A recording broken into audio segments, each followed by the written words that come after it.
नमस्कार दोस्तों, स्वागत है आपका हिंदी नॉलेज शो में। तो हाल ही में दोस्तों दो ऐसी बड़ी घटना हुई हैं जिसने भारत के लिए एक बड़े खजाने का मुंह खोल दिया है। और यकीन मानिए, इसमें भारत की इच्छा होगी कि भारत यहाँ पर कितना लूट सकता है और इसके बदले में भारत को भी इन्हें कुछ देना होगा। और हम इसी टॉपिक पर भी बात करेंगे कि क्या ये चीज़ देना अरब देशों को सही रहेगा, क्या कल को ये भारत के लिए कोई चुनौती तो नहीं बनेंगे। हर एक पहलू पर बात करेंगे, तो मेरे साथ आप एपिसोड में तक बन रहिएगा। बिना देर किए चलिए वीडियो को शुरू कर लेते हैं। तो दोस्तों हाल ही में दो ऐसी घटना हुई। पहली घटना हुई थी कि जब अमेरिका ने सऊदी अरब के साथ सारे हथियार समझौते खत्म कर दिए थे। वहां से लगने लगा था कि सऊदी अमेरिका के बीच में जो संबंध है वो खराब होते जाने ही वाले हैं और आने वाले 4 साल तक ये और ज्यादा खराब होंगे। वहीं बात करें दूसरी बड़ी घटना की। दूसरी घटना तब हुई जब हाल ही में सऊदी अरब के बहुत सारे नागरिकों पर अमेरिका ने प्रतिबंध लगाना स्टार्ट कर दिए और इससे शुरुआत हो चुकी है अमेरिका और सऊदी के बीच एक वाक युद्ध की। जी हाँ, यानी कि पर्दे के पीछे लड़ा जाने वाला युद्ध। और इसमें अगर कोई सबसे ज्यादा फायदा उठा सकता है वो है भारत। भारत यहाँ पर जितना चाहे भर भर कर फायदा उठाया जा सकता है, पैसे का भी, इन्फ्लुएंस का भी और पावर भी। जो चीज चाहे भारत वो गेन कर सकता है। सबसे पहले बात करें पैसे की। पैसा यहां भारत बेच सकता है हथियार।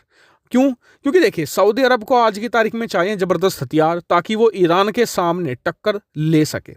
ऐसे में उसके पास कुल 4 ऑप्शन है। पहला अमेरिका का जो खत्म हो चुका है, दूसरा ऑप्शन है रशिया का जिसे वो नहीं कर सकता क्योंकि पश्चिमी देश और नाराज हो जाएंगे, तीसरा है चाइना का जिनसे वो पहले ही दुखी है क्योंकि चीन से हथियार सऊदी पिछले 2-3 सालों से खरीदना स्टार्ट किया था। आज वो सिर पकड़ कर बैठे हैं। आप बस गूगल पर लिखेगा चाइना सऊदी वेपन क्रैश, इतना बस लिखेगा, आपको देखिए कितने भर भर के गूगल पर पेज मिलेंगे जब चाइनीज हथियार बुरी तरीके से या तो क्रैश हो जाते हैं या फेल हो जाते हैं। ऐसे में 3 ऑप्शन खत्म है, बचा चौथा ऑप्शन वो है भारत का। और भारत से हथियार खरीदने पर जो सऊदी है उससे ना तो रूस नाराज होगा, ना अमेरिका नाराज होगा, ना ही यूरोपियन देश नाराज होंगे। इसके अलावा भारत आज की तारीख में कौन कौन से हथियार एक्सपोर्ट कर सकता है सऊदी को, जैसे कि तेजस लड़ाकू विमान, ब्रह्मोस मिसाइल है, पिनाका मिसाइल है, इसके अलावा पृथ्वी मिसाइल है। बहुत सारी जो मिसाइलें हैं उनमें काफी इंटरेस्ट दिखता है जो सऊदी अरेबिया। इसके अलावा अगले 2 सालों के अंदर तेजस MK2 तैयार हो जाएगा जिसे बेचकर अरबों डॉलर में भारत कमा सकता है। और सऊदी को तेजस MK2 जैसे लड़ाकू विमानों की जरूरत भी है क्योंकि उसे F-16 को रिप्लेस करना है। और ये मौका ऐसा नहीं कि भारत के लिए 2 या 4 साल ही रहेगा। जी नहीं, ये लंबा समय तक भारत के साथ मौका रहने वाला है। जितना चाहे भारत कमा सकता है। कारण उसका यह है कि सऊदी को यह समझ आ चुका है कि अमेरिका से अगर हथियार वो खरीदेंगे तो उन्हें अमेरिका के कहे अनुसार ही चलना होगा और अमेरिका जब चाहेगा उन्हें पनिश कर सकेगा, उन्हें सजा दे सकेगा, या तो हथियार की मेंटेनेंस रोक देगा, हथियारों के फ्लाइंग पर प्रतिबंध लगा देगा। ऐसे में सबसे बेस्ट और रिलायबल ऑप्शन सिर्फ सऊदी अरब ही नहीं, पूरे एशिया के लिए आज की तारीख में भारत ही है। क्योंकि भारत से अगर आप हथियार ले लेंगे, भारत आपको कभी नहीं कहेगा कि जी मतलब कि हथियार वहां इस्तेमाल मत करो, यहां करो। आपका हथियार है, एक बार आपने पैसा दिया, आप जो चाहे इसका कीजिए, हमें कोई फर्क नहीं पड़ता। जब आप कहेंगे आपको बिल्कुल जबरदस्त तरीके की मेंटेनेंस भी हम प्रोवाइड करेंगे।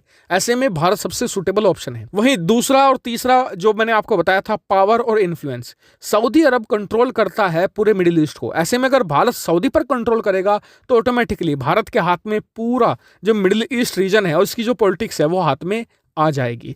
ऐसे में भारत के पास चांस तो बहुत जबरदस्त बना है। देखने वाली बात है कि भारत इसे ग्रैब कर पाता है या नहीं। हालांकि हम उम्मीद करते हैं कि भारत आज की तारीख में काफी एक तरीके से ध्यान दे रहा है मिडिल ईस्ट पर, तो ऐसे में हम सऊदी को पूरी तरीके से अपने पाले में लेकर आ ही जाएंगे।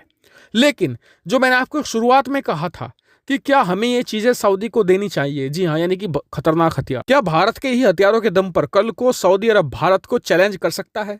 तो इसका मैं जवाब दूंगा नहीं, ऐसा नहीं हो सकता। कारण मैं बताता हूं। सबसे पहले हथियारों पर चलते हैं। तो देखिए, अगर कोई भी देश, भारत ही नहीं, कोई हथियार एक्सपोर्ट करता है तो उसका एक स्पेशल डाउनग्रेड वेरिएंट बनाया जाता है जो एक्सपोर्ट मॉडल कहलाता है। उसमें कुछ चीजें कम रखी जाती हैं ओरिजिनल वाले लड़ाकू विमान से। जैसे कि अगर हम कोई तेजस बना रहे हैं, मान लीजिए कि तेजस बनाया हमने, उसका जब हम एक्सपोर्ट मॉडल बनाएंगे तो उसमें कुछ खामियां रखेंगे। यही एक तरीके से बड़ा खेल होता है हथियार मार्केट में। भारत भी ऐसा ही करेगा। दूसरी बात, सऊदी अरब को अगर हम हथियार बेचेंगे तो ईरान के अलावा कोई हमसे नाराज नहीं होने वाला है। ईरान को भी हम आने वाले समय में मैनेज कर लेंगे। तो मुझे तो नहीं लगता कि सऊदी भारत का कभी चैलेंजर बन सकता है। हालांकि आपका क्या सोचते हैं इसके बारे में कमेंट कर जरूर बताएगा। साथ ही वीडियो को शेयर कीजिएगा और चैनल को सब्सक्राइब करना बिल्कुल मत भूलिएगा। Thank you for watching video.